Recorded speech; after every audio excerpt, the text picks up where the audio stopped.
Bonjour les amis, j'espère que vous allez bien.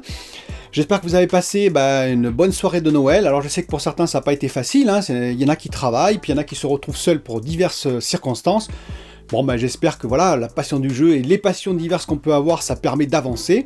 Et bien pour tous en tout cas, j'espère que voilà, vous avez quand même passé de bonnes fêtes et que vous avez eu les cadeaux que vous souhaitiez. J'ai eu quelques cadeaux, je vous les montrerai peut-être, il y en a certains qui sont assez drôles. En tout cas, je vais parler de quoi dans cette vidéo? Je vais d'abord parler de la chaîne, un petit peu, je vais faire le bilan et je vais dire ce qui va arriver peut-être, parce qu'il y a certains ils vont me dire oui, le live, je vais en parler bien entendu. Dans cette vidéo. Je vais parler bien entendu de Cyberpunk aussi un petit peu, parce que j'ai beaucoup avancé, je suis proche de la fin et je vais vraiment dire 2 ou 3 détails, sans spoil dessus. Et puis je vais parler de KFC aussi, les cuisses de poulet à l'Intel et puis à l'Asus, ouais, voilà. Et je vais surtout parler de téléviseurs, oui, parce que j'ai eu des news sur TCL en particulier, mais aussi sur Samsung. Vous allez voir, c'est assez intéressant. A tout de suite.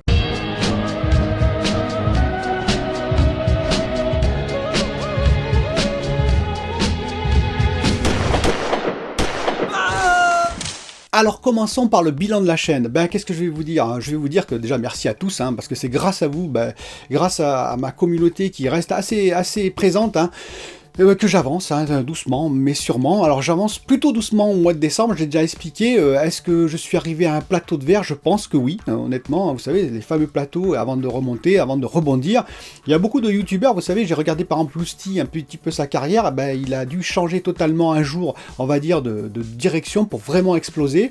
J'ai regardé aussi une vidéo très intéressante de Psyodélique, si vous connaissez pas, c'est quelqu'un qui fait dans le drama. D'ailleurs, Lusty fait un peu dans le drama aussi, faut être honnête, quand vous parlez d'une vidéo Pornhub par exemple, qui n'a plus le droit à la monétisation ou je ne sais plus quoi, c'est pas vraiment en relation avec le jeu vidéo, ou alors un jeu vidéo très particulier. Donc voilà, c'est des gens, ils surfent, alors j'ai aucune critique à faire là-dessus, mais ils surfent voilà, un petit peu sur le drama quand même. Et ce qui est très intéressant avec Psyodélique, c'est qu'il l'avoue franchement, d'ailleurs il a 2 grandes qualités, ce youtubeur, il est transparent et il y a une vidéo où il montre combien il gagne, et il montre absolument tout sur ce qu'il a, sa carrière YouTube, qui montre combien il gagne, il a littéralement explosé, il a fait 16 millions de vues en une seule année, vous imaginez, etc. etc. Et également, il avoue franchement que c'est le drama qui le fait marcher, voilà. Comme je ne fais pas beaucoup de drama et que j'ai pas l'intention d'en faire des masses, j'en fais un petit peu, ça veut dire un petit peu du style quand, par exemple, les RTX 3080 de Nvidia, elles sont pas arrivées, ou AMD c'était la même chose, oui, j'en parle, c'est normal, mais c'est pas du drama, c'est plutôt de l'information et du questionnement, pourquoi on est arrivé à cette situation, comme Cyberpunk par exemple. Mais par exemple, tous ces youtubeurs, alors pas Lusty, mais enfin un petit peu quand même, il a surfé là-dessus aussi, mais il y a beaucoup de youtubeurs qui ont énormément surfé sur le drama Cyberpunk en disant oui c'est une catastrophe, c'est un scandale, c'est tout pourri, etc. Moi j'étais pas trop dans cette, on va dire, dans cette vision-là. Moi j'ai dit oui effectivement c'est pas normal pour la version PS4 Xbox One. J'avais dit que c'était pas normal que les managers de CD Projekt aient menti, parce qu'ils ont menti, voilà, ils ont camouflé la vérité. Mais après, le fond du jeu, est-ce qu'il est mauvais? Non, il est bon. Je suis désolé, il est même très bon. Donc du coup, j'essaye de défendre ce jeu pour l'avenir, parce qu'effectivement, dans 6 mois, 1 an, vous verrez, ce sera comme The Witcher 3. Alors oui, The Witcher 3, c'était pas aussi voilà, catastrophique quand même, pour la version PS4 et Xbox One, je parle. Mais disons que quand même, il y avait beaucoup de bugs, il y avait beaucoup de problèmes. Et bien voilà, maintenant c'est un classique. Si vous faites un jeu, il faut faire The Witcher 3, qui en plus, je crois maintenant à 9€. Vous imaginez, 9€. Et les DLC, donc Earth and Stone et Blood and Wine, qui sont magnifiques. Voilà, c'est des jeux indispensables à faire. Mais bien pourtant, à sa sortie, il a été fortement critiqué aussi pour ses bugs. Donc vous voyez, il faut tempérer et on verra si Cyberpunk, pour moi, Cyberpunk deviendra un classique. J'en suis à peu près persuadé. Et justement, je vais donc, pour continuer sur la chaîne, qu'est-ce que je vais faire avant de parler de Cyberpunk? Eh bien, donc, je vais continuer déjà les sujets, si possible comme ça. Je vais essayer de trouver, peut-être, séparer un peu plus les sujets techniques, comme j'ai commencé à faire. Voir un petit peu si je parle de sujets d'actualité, peut-être raccourcir certaines vidéos, faut pas hésiter à me le dire, pour des sujets plus, péchus. Je vais chercher un peu ma voie en 2021, continuer à explorer. Je vais également, bien sûr, faire une FAQ, là, entre parenthèses, très très bientôt. On va faire une FAQ pour les 10 000 abonnés qui sont un peu derrière, mais je monte très très peu en abonnés maintenant. Ça veut dire qu'effectivement, je stagne, je prends quelques abonnés par vidéo et c'est tout. Ce qui me fait dire que voilà, je suis arrivé vraiment au plafond de verre, comme on appelle. Et puis je vais également faire un live. Alors live, pourquoi je ne l'ai pas fait? Parce que malheureusement j'ai un PC portable, la webcam est morte, voilà, et je n'ai pas de webcam disponible. Je vais voir si avec ma fille qui a son PC portable pendant les vacances, si je peux le faire, mais c'est pas sûr, parce qu'il faut un matos, je veux dire, je vais pas arriver, voilà, avec une webcam toute pourrie, un micro qui... et puis pas... Bon, vous avez compris, ça demande quand même un petit peu, on va dire, de sérieux, enfin moi j'estime, hein, pour vous faire quelque chose de correct en live. Il y en a qui m'ont demandé d'ailleurs de faire du let's play aussi, du stream en direct, hein, voilà, comme fait Lusty par exemple, hein, avec ses 6 heures de Cyberpunk, ça m'a étonné, mais bon, il l'a fait, hein, il a fait plusieurs let's play sur plusieurs streams, on va dire, sur Cyberpunk. Peut-être un jour, voilà, il faut que je monte en compétences et aussi en matériel. Alors, pour parler de Cyberpunk rapidement, écoutez, oui, c'est un jeu qui est très très bon, l'histoire se met en place, et ce que je voulais dire sur ce jeu, c'est très très important. Premièrement, bon, évidemment, si vous avez qu'une PS4 ou une Xbox One, ne le prenez pas pour l'instant, voilà, il faut vraiment attendre qu'il y ait tous les patchs pour profiter et s'immerger dans l'histoire. Et ensuite, je dirais qu'il faut, et c'est très important, faire une mission secondaire. C'est-à-dire qu'il y a, en fait, il y a la mission principale, et il y en a qui ont torché la mission principale en 23 heures, j'ai vu ça sur des youtubeurs, ou voilà, des journalistes qui ont fait ça, des journalistes JV, je trouve ça un peu stupide, de dire, il a 23 heures de durée de vie, c'est stupide, parce que c'est manqué plein, on va dire, de missions secondaires. Je parle pas des toutes petites missions, hein, je parle vraiment des missions secondaires, qui sont très très importantes, et entre parenthèses, qui en termes d'histoire, hein, en termes de tenue, valent certaines missions premières dans certains autres jeux, si vous voyez ce que je veux dire. Donc c'est intéressant de ne pas manquer ça, hein. Il y a différents personnages, je vais pas les citer, mais il y a au moins 4 grosses missions secondaires à faire, au minimum, hein, donc 4 grosses missions secondaires qui vont compléter la mission première, et je pense d'ailleurs ça aura des incidences sur la mission première, je peux me tromper, mais je suis tout à la fin. Et on va voir, hein, donc il y a un choix important à la fin qui est assez difficile, je dois le reconnaître, et qui est très bien trouvé, et là ça m'a fait penser à, on va dire, en termes de retournement de situation, à Last of Us 2 en particulier. Vous savez, vous avez des choix. Alors en Last of Us 2, vous n'avez pas trop le choix. Il y a des retournements de situation, mais ils sont obligatoires. C'est là l'avantage de Cyberpunk aussi, c'est que vous avez le choix. Vous avez le choix entre plusieurs directions, et on vous laisse le choix. C'est ceux qui ont fait The Last of Us 2 voient très très bien ce que je veux dire. À un des moments, on ne veut pas faire quelque chose, et on est obligé de le faire. Parce que là, c'est, on va dire, une ligne droite. Ce qu'a fait comme histoire Neil Druckmann, il vous oblige à passer par ces étapes-là. Là, dans Cyberpunk, non, vous choisissez, c'est encore pire, parce que vous savez que derrière, il y aura des incidences qui peuvent être très très différentes, et vous ne savez pas ce que ça va donner. Donc ça, c'est très fort. L'histoire est profonde quand même, elle est intéressante, je trouve. Et voilà, donc les personnages, alors j'ai une empathie avec eux, peut-être un peu moins qu'avec The Last of Us 2, c'est vrai, mais parce que The Last of Us 2, on suivait quand même 2 personnages, hein, donc Ellie et Abby essentiellement. Là, on en suit un peu plus, même si on est une personne, on en suit un peu plus, donc voilà, l'empathie est peut-être un petit peu moindre, mais quand même, elle est importante. Donc ce jeu, voilà, je vous le conseille fortement, si vous n'y avez pas encore joué, mais je vous conseille d'attendre évidemment les patchs next-gen, peut-être sur la Xbox Series X, où il a l'air très très bon, mais sinon les patch next-gen pour la PS5 en particulier, et puis la PS4 Pro et Xbox One X, ça peut aller. PS4 et Xbox One, il faut vraiment attendre, c'est évident.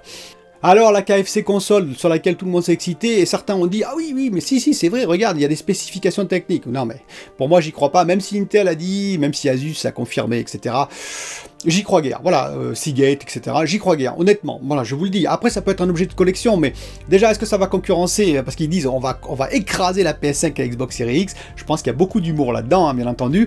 En termes de réchauffement de cuisses de poulet, peut-être, mais pas en termes de console, parce que même s'il a sorti, ce qui est fort improbable, ou alors vraiment en objet de collection, je vous dis, ça reste un PC gamer, hein, voilà, c'est ni plus ni moins qu'un PC gamer, hein, avec un Intel dedans, avec une carte Asus un graphique dedans, 2 Seagate SSD, c'est ce qu'ils disent, hein, ça va être du PC gamer. KFC, ils sont pas dans l'optique, enfin ils ont pas la possibilité de faire un système d'exploitation, de faire tout un environnement, vous savez, qu'une page d'accueil comme on a sur la PlayStation ou sur le Xbox ou chez Nintendo, etc. Voilà, ils sont pas dans le jeu, c'est pas des, voilà, peut-être dans 10 ans, hein, s'ils commençaient, mais pour l'instant, ils ont pas l'expérience, ils ont pas les équipes, et même s'ils délèguent à des sociétés tierces ce travail, ça sera jamais de la qualité d'une PlayStation, enfin, d'un PS5, on va dire, des Xbox Series X ou S, même les Xbox One, etc., ou PS4, et de Nintendo. Donc non, pas du tout.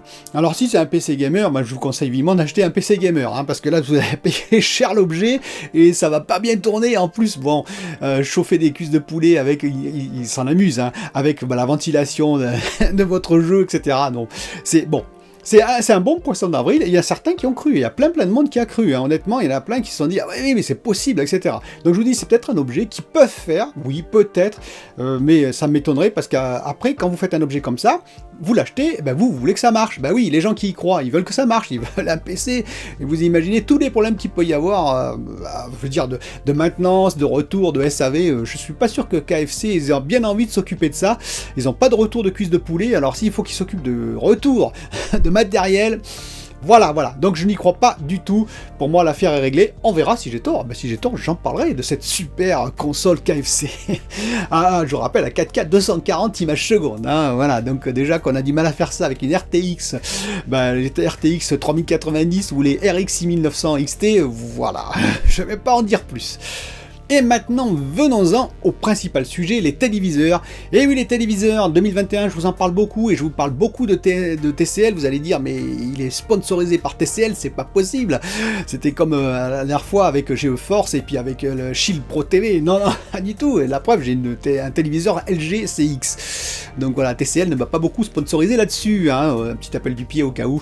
Et donc, il y a un écran qui est sorti, vous savez, c'est le 65X10 qui a 15 310 mini LED, et oui, en 768 zones. Ça veut dire quoi? Vous savez, à l'arrière, vous avez donc des local dimming, ça arrive par exemple sur le XH90, vous avez 32 zones d'éclairage, donc ça peut s'éteindre par zone, ce qui fait que vous avez moins de blooming que si vous avez un full éclairage sans local dimming derrière.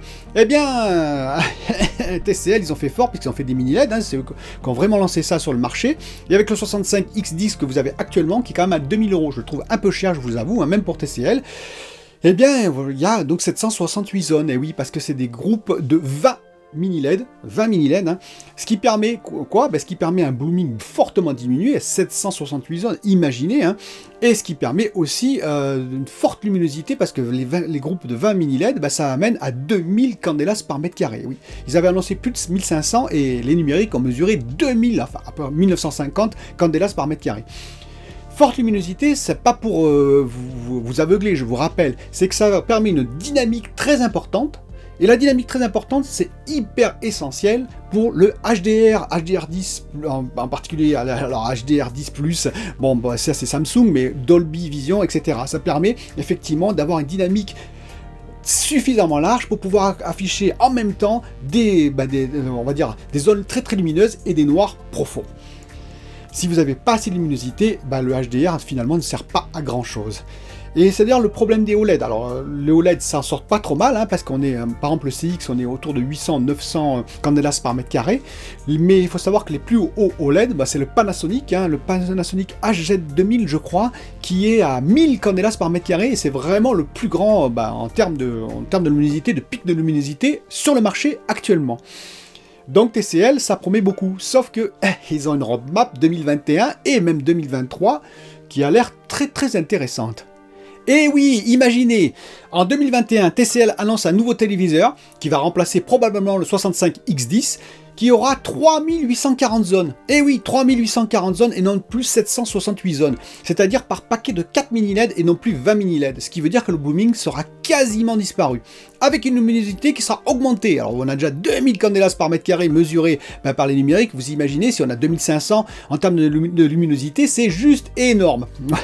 Ça commence à faire. Donc vraiment, on va dire, s'ils exploitent bien tout le reste, parce qu'il suffit pas de faire un téléviseur, on va dire, avec plein de mini LED, plein de zones, et puis la luminosité, il y a plein d'autres facteurs, hein, l'uniformité de grille, etc., la profondeur des noirs, bref, il y a plein de choses à faire, la colorimétrie par exemple, plein de choses à faire, mais ça s'augure très très bien. D'autant plus que, je vais tout de suite préciser, le 65X10, le défaut qu'il a, c'est une dalle 100 Hz, ça veut dire qu'il avait plein de choses qu'il n'avait pas, le VRR, etc., c'est-à-dire le variable refresh rate, pour par exemple le jeu, etc. Vous pouvez être sûr qu'en 2021, tous les téléviseurs, au moins moyenne gamme, haut de gamme, mais la plupart même des bas de gamme, ils auront des prises HDMI 2.1, eh oui, c'est-à-dire voilà pour le gaming. Alors les dalles, ils les auront pas, hein, les 120 Hz, mais il y aura beaucoup plus de téléviseurs qui auront des dalles 120 Hz. Vous pouvez être tranquille là-dessus aussi. Et ils auront pour la plupart les normes VRR et ALLM, vous savez, Auto Low Latency Mode, qui permet, quand vous connectez une console, d'automatiquement appairer la console avec le téléviseur pour dire tu passes en mode jeu. Et tout ça, ils l'auront d'office, on va dire, hein, parce que voilà, le gaming arrive, et la révolution, c'est quoi? C'est la PS5 et la Xbox Series X et S, c'est-à-dire les nouvelles consoles qui vont activer, qui vont accélérer ce processus-là. Donc, le nouveau téléviseur TCL l'aura à coup sûr.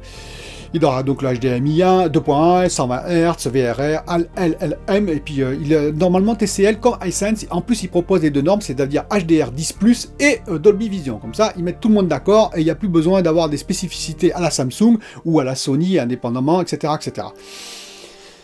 Donc voilà, donc ça peut être très intéressant, et en 2023, et ça peut s'accélérer, ça peut même arriver en 2022, et ben ils annoncent même un téléviseur avec 15 360 zones, carrément, c'est-à-dire une mini LED par pixel.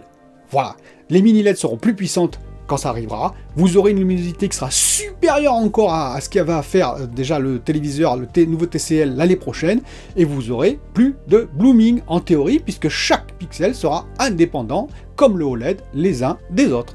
C'est tout. Et donc le problème qu'on avait sur, en particulier sur les LCD actuels, on l'aura plus du tout en 2022-2023, même sur un LCD classique mini LED, en plus qui a l'avantage, je vous le rappelle, de ne pas faire de brûlure d'écran. Eh oui, pas de brûlure d'écran, vous pouvez le laisser 10 heures, pas de problème, les mini LED, c'est des LED, hein, donc c'est comme le téléviseur actuel. Et vous aurez en plus voilà, un contraste très fort, une luminosité bien accrue par rapport au LED, etc. etc. Est-ce que ça annonce la fin du OLED? Je ne pense pas, car le OLED pour l'instant reste maître dans le jeu, mais quand même d'ici 4-5 ans, on peut commencer à se poser des questions sur le OLED, comme on s'était posé des questions, et c'est arrivé sur la technologie plasma. Et oui, la technologie plasma, rappelez-vous, en particulier avec Panasonic qui était on va dire en fer de lance là-dessus, et elle a quasiment tout disparu aujourd'hui. La dernière news qu'on peut citer sur les téléviseurs, c'est Samsung qui avance, et qui avance beaucoup plus vite que ce qu'on peut croire. C'est-à-dire qu'il y en a certains abonnés qui m'ont dit oui, mais par la technologie micro-LED à la Samsung n'arrivera pas avant 5-6 ans.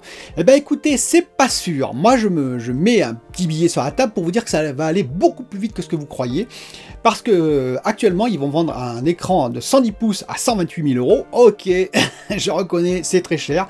Mais n'oubliez pas quand même qu'ils vont décliner ça pour l'instant en différentes gammes, 88 pouces, 75 pouces, ils vont faire des écrans plus petits, et pourquoi pas un 65 et un 55 pouces. Or, pour rappel, le OLED LG ZX, donc le haut de gamme on va dire de LG, en 88 pouces coûte 30 000 €. Et oui, 30 000 €. Donc, vous pouvez imaginer que s'il faisait un 110 pouces, ça serait près de 120 000 € aussi, hein, parce que c'est exponentiel les prix. Ce qui veut dire que si vous revenez au 55 pouces de LG, je vous rappelle, le 55 pouces de LG, aujourd'hui on le trouve à 1200 €. C'est pas donné, je le reconnais, mais c'est pas non plus, je veux dire, inaccessible pour ceux qui veulent vraiment cet écran. Bon, il faut beaucoup économiser pour certains, je le reconnais, mais c'est faisable. Ça veut dire quoi? Ça veut dire que grosso modo, Samsung, il pourrait très vite arriver à ces prix-là sur du 55 pouces. Et oui, parce que 110 pouces, 128 000 €, 88 pouces, oui, il va coûter peut-être 40 000 € chez Samsung. On le verra très vite, puisqu'ils vont proposer ces modèles normalement 2021, je pense plutôt fin 2021.